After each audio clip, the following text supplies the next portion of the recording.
Hi hello నమస్తే welcome back to our channel. ఈరోజు మనము ఉదయాన్నే ఎలాంటి హడావిడి లేకుండా చాలా సింపుల్గా మనము వడలు తయారు చేసుకోవచ్చు. ఇడ్లీ పిండి, దోశ పిండి ఇవేమీ లేకపోయినా పప్పు రుబ్బాల్సిన పని లేకుండా చాలా సింపుల్గా మనము ఈ వడలు తయారు చేసుకోవచ్చు. ఈ వడలు మనం ఎలా ప్రిపేర్ చేసుకోవాలి ఇప్పుడు మనం చూసేద్దాం. ఈ వడలు చాలా క్రిస్పీగా వస్తాయి. అచ్చు మినపప్పుతో తయారు చేసుకునే వడల్లాగా చాలా బాగుంటాయి, చాలా టేస్టీగా కూడా ఉంటాయి. ఈ వడలకు కాంబినేషన్గా టమాటో చట్నీని కూడా తయారు చేసుకుంటున్నాం. ఈ వడలు 10 నిమిషాలు చాలా ఈజీగా ప్రిపేర్ చేసుకోవచ్చు. ఈ వడలు మనం ఎలా ప్రిపేర్ చేసుకోవాలి ఇప్పుడు చూసేద్దాం. ముందుగా ఇలా ఒక కప్పుతో సన్న రవ్వ తీసుకోవాలి. చూసారు కదా, ఈ విధంగా మనము రవ్వను తీసుకున్న తర్వాత ఇప్పుడు ఇలా ఒక మిక్సీ జార్లోకి రవ్వ వేసుకోవాలి. ఇలా మనము ఏ కప్పుతో అయితే రవ్వ వేసుకున్నామో సేమ్ అదే కప్పుతో ఒక కప్పు దాకా అటుకులు వేసుకోవాలి. ఇలా ఈ రవ్వ అలానే అటుకుల్ని మనము వీలైనంత వరకు బాగా మెత్తగా గ్రైండ్ చేసుకోవాలి. చూసారు కదా, ఈ విధంగా అంతా గ్రైండ్ చేసుకుంటే సరిపోతుంది. ఇలా గ్రైండ్ చేసి పెట్టుకున్న ఈ పౌడర్ని ఇలా ఒక మిక్సింగ్ బౌల్లోకి వేసుకోవాలి. అలానే ఇప్పుడు ఇందులోకి మనము ఏ కప్పుతో అయితే రవ్వ అలానే అటుకులు తీసుకున్నామో సేమ్ అదే కప్పుతో హాఫ్ కప్పు దాకా పెరుగు వేసుకోవాలి. అలానే ఇందులోకి సేమ్ అదే కప్పుతో 1.5 కప్పు దాకా వాటర్ వేసుకోవాలి. ఇలా ఇందులోకి వాటర్ వేసుకుని ఇలా ఒకసారి అంతా బాగా మిక్స్ చేసుకోవాలి. మనం ఏ కప్పుతో అయితే మనము రవ్వ అలానే అటుకులు తీసుకున్నామో సేమ్ అదే కప్పుతో ఇందులోకి వాటర్ వేసుకోవాలి. 1.5 కప్పు వాటర్ అయితే కరెక్ట్గా సరిపోతుంది. చూసారు కదా, ఈ విధంగా అంతా కలుపుకుంటే సరిపోతుంది. ఇలా అంతా కలుపుకొని ఒక 5 నిమిషాల పాటు మూత పెట్టేసి పక్కన పెట్టుకుందాం. ఈ లోపల మనము వడల్లోకి కాంబినేషన్గా టమాటో చట్నీని తయారు చేసుకోవడానికి స్టవ్ మీద ఒక ప్యాన్ పెట్టుకొని కొద్దిగా ఆయిల్ వేసుకోవాలి. ఇలా ఈ ఆయిల్ కాస్త హీట్ ఎక్కిన తర్వాత ఇప్పుడు ఇందులోకి ఒక ఉల్లిపాయ కట్ చేసుకొని వేసుకోవాలి. ఈ ఉల్లిపాయ కాస్త లైట్గా ఫ్రై అయిన తర్వాత ఇప్పుడు ఇందులోకి హాఫ్ టీ స్పూన్ జీలకర్ర అలానే 2 టమాటోలు కట్ చేసుకొని వేసుకోవాలి. అలానే ఇప్పుడు ఇందులోకి పొట్టు తీసి ఒలిచిపెట్టుకున్న వెల్లుల్లి 4-5 వేసుకొని ఇలా ఒకసారి అంతా బాగా కలుపుకొని ఫ్రై చేసుకోవాలి. చూసారు కదా, ఈ విధంగా అంతా మనము చక్కగా ఫ్రై చేసుకోవాలి. టమాటో అంతా కాస్త మెత్తబడిన తర్వాత ఇప్పుడు ఇందులోకి కొద్దిగా చింతపండు అలానే కట్ చేసి పెట్టుకున్న కొత్తిమీర, కరివేపాకు, టేస్ట్కి సరిపడా సాల్ట్, 1 టీ స్పూన్ దాకా కారం వేసుకొని ఫ్రై చేసుకోవాలి. ఈ టమాటో పచ్చడి దోశ, ఇడ్లీ అలానే పునుగుల్లో కూడా చాలా టేస్టీగా ఉంటుంది. చాలా సింపుల్గా కూడా తయారు చేసుకోవచ్చు. చూసారు కదా, ఈ విధంగా అంతా ఫ్రై చేసుకుంటే సరిపోతుంది. ఇలా ఫ్రై చేసుకొని స్టవ్ ఆఫ్ చేసుకుందాం.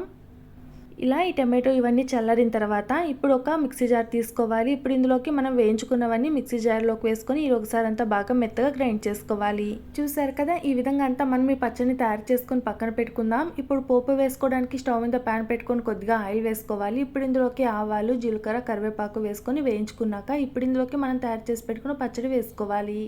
ఇలా ఈ పచ్చడిని వేసుకొని ఇలా ఒకసారి అంతా బాగా మిక్స్ చేసుకుని స్టవ్ ఆఫ్ చేసుకోవాలి. ఇలా ఈ పచ్చడిని మనం తయారు చేసుకుని పక్కన పెట్టుకుందాం. ఇప్పుడు వడలు వేసుకోవడానికి మనం ముందుగా కలిపి పెట్టుకున్న పిండి తీసుకోవాలి. ఇప్పుడు ఇందులోకి ఒక ఆలుని ఉడికించుకొని ఇందులోకి వేసుకోవాలి. ఇక్కడ మనము 1 కప్పు రవ్వ తీసుకున్నాం కాబట్టి 1 ఆలు అయితే సరిపోతుంది. ఈ విధంగా ఆలునంతా ఇందులోకి బాగా మెత్తగా స్మాష్ చేసుకొని వేసుకున్న తర్వాత ఇప్పుడు ఇందులోకి సన్నగా కట్ చేసి పెట్టుకున్న ఉల్లిపాయ ముక్కలు, పచ్చిమిర్చి, కొత్తిమీర వేసుకోవాలి. అలానే ఇందులోకి కొద్దిగా కరివేపాకు, సన్నగా కట్ చేసి పెట్టుకున్న అల్లం ముక్కలు, హాఫ్ టీ స్పూన్ దాకా జీలకర్ర, టేస్ట్కి సరిపడా సాల్ట్, అలానే పావు టీ స్పూన్ దాకా వంట సోడా వేసుకోవాలి.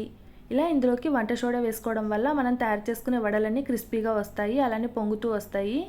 చూసారు కదా, ఇలా ఇవన్నీ వేసుకుని ఇలా ఒకసారి అంతా బాగా మిక్స్ చేసుకోవాలి. చూసారు కదా, ఈ పిండినంతా మనము వడలు వేసుకోవడానికి వీలయ్యే విధంగా కలుపుకొని పక్కన పెట్టుకుందాం. ఇప్పుడు వడలు ఫ్రై చేసుకోవడానికి స్టవ్ మీద ప్యాన్ పెట్టుకొని డీప్ ఫ్రై సరిపడినంత ఆయిల్ వేసుకోవాలి.